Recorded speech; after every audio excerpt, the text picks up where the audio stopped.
स्वागत है आपका हमारे चैनल मूवी रिव्यू पर। आज हम आपको जो एक नया एनिमे आया है कि जो हिंदी में डब होकर आया है, जिसका नाम है सेल एट वर्क। इसका तो दूसरा सीज़न है, वो ऑफिशियल हिंदी डब के साथ आ गया है। और इसी के साथ साथ कुछ ही दिनों के अंदर भाई इसका जो तीसरा सीज़न है अ कोड ब्लैक जो सेल एट वर्क का है, वो भी हिंदी में दोनों अवेलेबल हो चुकी है। इस दोनों सीज़न की हम आपस में ही बात कर लेंगे कि यानी कि दूसरा सीज़न और तीसरा सीज़न साथ में कुछ ही अंतराल के अंदर आ गया है। अगर आपने इसका पहला सीज़न देखा हो तो आपको पता है कि भाई पूरी की पूरी जो ये एक एनिमे सीरीज़ है वो किस पर बेस है कि यानी कि हमारी पूरी जो ह्यूमन एनाटॉमी होती है उस पर बेस है कि जिसके अंदर कुछ तरह के जो वायरस होते हैं, भी वाइट ब्लड सेल, પછી रेड ब्लड सेल, जो कितनी भी सारी जो जो होती है वो डीएनए वो सब कुछ इसके अंदर हमें काफ़ी वो एक एनिमे के अंदर या फिर एक कहानी के रूप पर बहुत एक बच्चों के लिए एक बनाया जाने वाला एनिमे से काफ़ी एक इंटरेस्टिंग वाला एनिमे है। जो लोग जो एनाटॉमी जानते हैं उनके लिए भी अच्छी बात है, जो नहीं जानते उनके लिए भी कोई चीज़ नहीं, क्योंकि वो काफ़ी एक ब्रीफली भी आपको एक समझा रहा है कि भाई ह्यूमन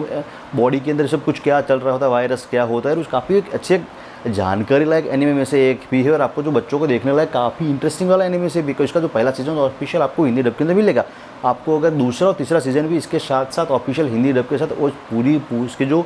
सीज़न 1 की जो कहानी है उसी को ही कंटिन्यू कर रहा है कि भाई इसके अंदर नए वायरस कुछ दिखाए जाएंगे, यानी नए कैरेक्टर या फिर ह्यूमन जो बॉडी के अंदर कुछ जो दिमाग होते हैं या फिर जो कमर होती है, पैर होते हैं, घुटने होते हैं, और हर जगह पर वो काफ़ी सारी चीज़ें जहाँ पर अलग चलती रहती है वो सारी चीज़ें आपको इसके अंदर दिखाई गई है। और दूसरे सीज़न में भी वही है और उसी की कंटिन्यूस का तीसरा सीज़न यानी कि कोड ब्लैक, और वो भी इसी के तौर पर आगे बढ़ती इसकी कहानी है और सारी की सारी चीज़ें एक्सप्लेन। देखो मैं आपको पूरी जो एनाटॉमी तो ह्यूमन की नहीं समझा, लेकिन हाँ अगर आप इसको एनीमे आपको इस तरह का देखना पसंद है, आपने अगर पहला सीज़न देखा हो तो, लेकिन इसको काफ़ी अच्छा है, बनेगा बच्चों को देखने पसंद लाएगा और काफ़ी जिस आपको पसंद आने वाले एनिमे से, जिसको आपको एक्शन के अंदर भी कंसीडर कर सकते हैं। क्योंकि जब वो जो वाइट ब्लड सेल हम जानते हैं कि वो वायरस के सामने लड़ता है, तो वो कहानी के अंदर इस तरह का थोड़ा सा रोचक दिखाया गया है कि इसके अंदर जो वाइट ब्लड सेल एक सोल्जर टाइप का दिखाया है और वो सोल्जर बनकर और वो लड़ता है कि भाई वो बैक्टीरिया से लड़का है तो वाइट ब्लड सेल है, और पूरे के पूरे सोल्जर के रूप में आपको वाइट कपड़ों में दिखाया जाएगा। वहाँ पर जो रेड ब्लड सेल है वो ऑक्सीजन का दोहन करते हैं या फिर पूरी जगह पर पूरी एंटायर बॉडी में उसको लेकर चलते हैं। तो उस तरह का वो पूरी बॉक्स दिखाई जाती है लड़की